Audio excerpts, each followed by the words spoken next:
to the competition for AI dominance between China and the United States, the U.S.-China Economic and Security Review Commission's Jacob Helberg and several defense technology CEOs meeting with the White House and congressional leaders yesterday, urging the leadership to accelerate the development and adoption of artificial intelligence and defense technology. In an open letter to the U.S. government, Helberg writes this: "In too many cases, our fighting forces are equipped with tools decades behind commercial technologies most Americans use daily.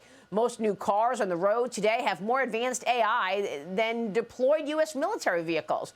Jacob Helberg joins me right now in this exclusive. Jacob, thank you so much for being here on this very important topic.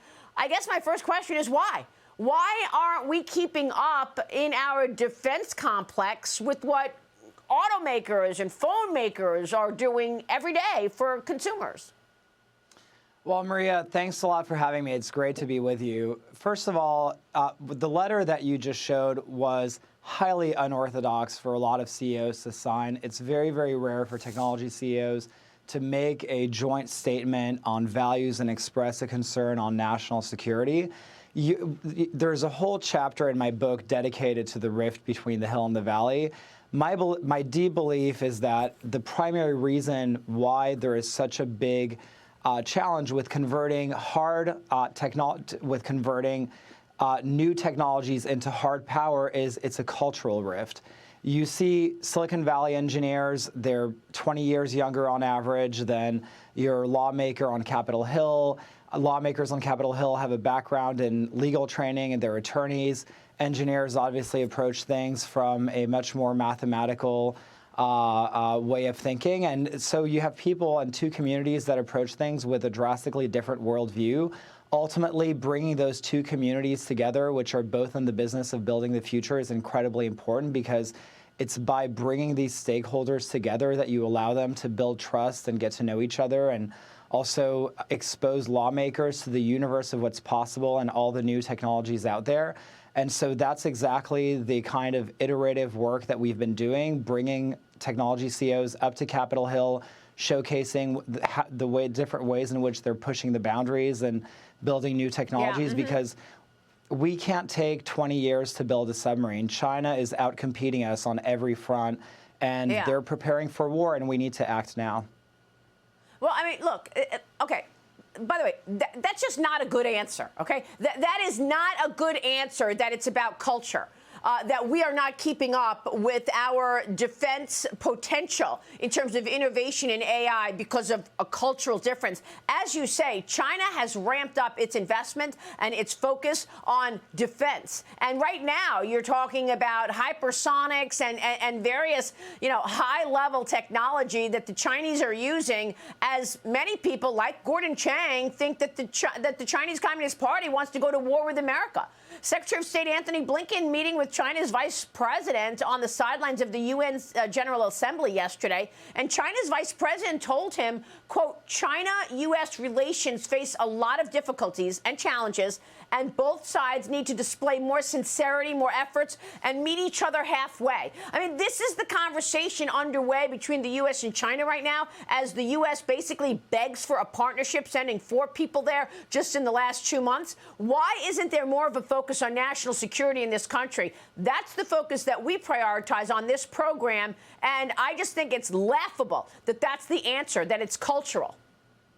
So there's 3 technology companies that have been successful at doing business with the U.S. government: SpaceX, Palantir, and Anduril.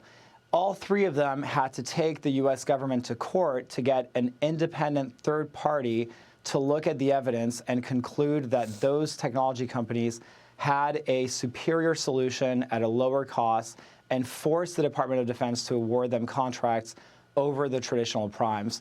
So I think you and I totally agree that there's a lot of issues at work here. We need to invest more in artificial intelligence. Palantir is a company that has revenue of $2 billion. Palantir has more revenue than what the entire U.S. government invests in artificial intelligence. China probably invests 10 times that. We have to beat them in AI.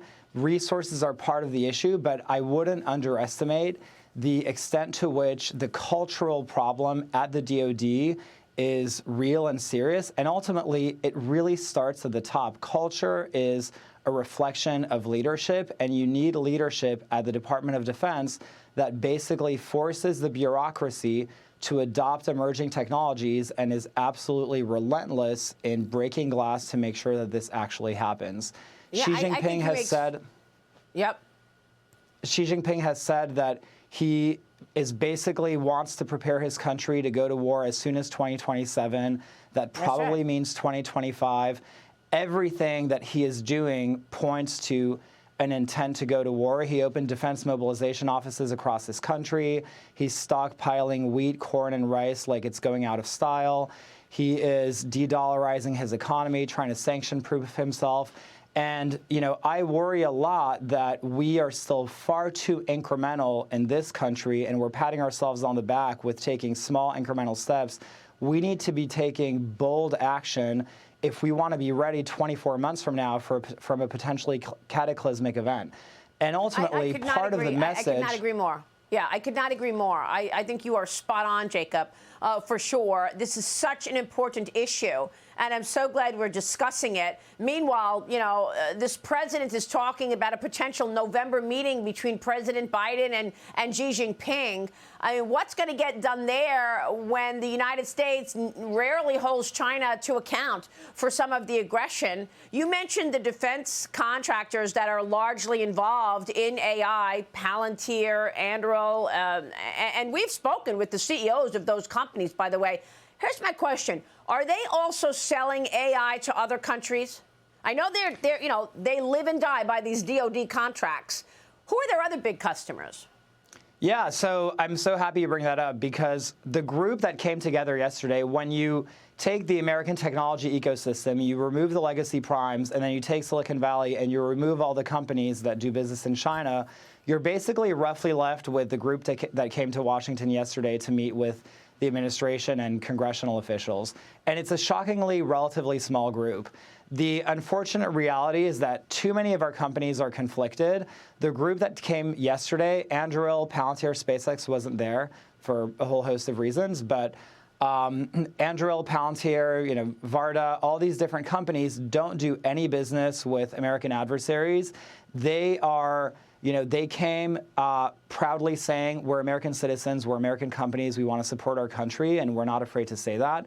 And it's very unfortunate and shocking that nowadays too many companies think of themselves as global and frankly are afraid to say that they're, you know, to state a simple fact that they're American companies. And ultimately, that is the kind of spirit that you need in order to have a real partnership with the Department of Defense. Yeah, you're absolutely right. Jacob, we're going to continue this conversation. As I mentioned, national security, our one of the number one priorities here, and certainly content in this program. So please come back as we continue the conversation. We want to make sure we're there reporting on your findings. Thanks for being here. Thanks for having me.